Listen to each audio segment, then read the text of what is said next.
So for this example, I have this cube. I'll press SZ to scale it up. We'll press Ctrl A and apply to scale. And looking at it from the side, we can press Alt W to start box cutter. And I'm just going to scroll down to lasso, and we're just going to begin drawing a lasso stroke on the mesh.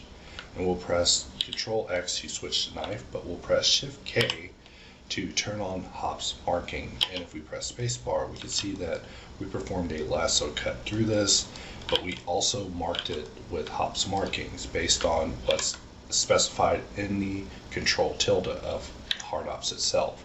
So we'll just do that again. We'll draw another stroke, and we'll press Shift K to enable hops marking, press spacebar.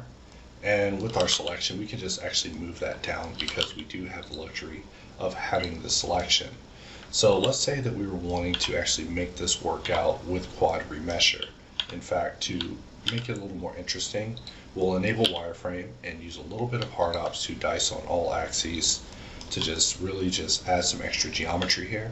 And if we were to use detect hard or use normal splitting, then whenever we remesh this, it should actually take into consideration the edges that we provided it. So let's turn off the use hard edges by angle, and our goal is to just actually get it to keep the geometry that we provided it. So whenever this feature was first added, this was kind of the idea behind it, was to allow certain types of markings to be added for us to be able to use to override the type of controls that are given to us by this quad remesher. We'll select this and actually hit it with the EM macro to push it out just to give it a little bit more interest, and we'll try remeshing it again just to see. And this time we actually did get the flow to go along this exactly the way we needed. And for this one, it looks like we may have lost it.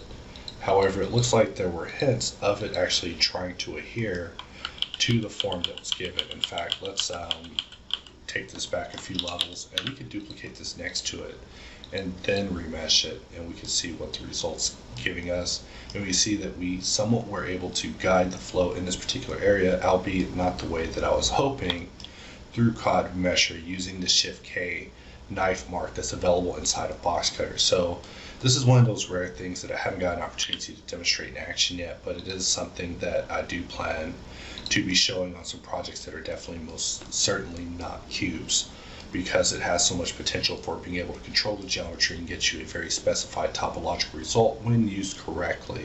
But it is one of those things that, because quad remesher is so random, sometimes you randomly get a random result.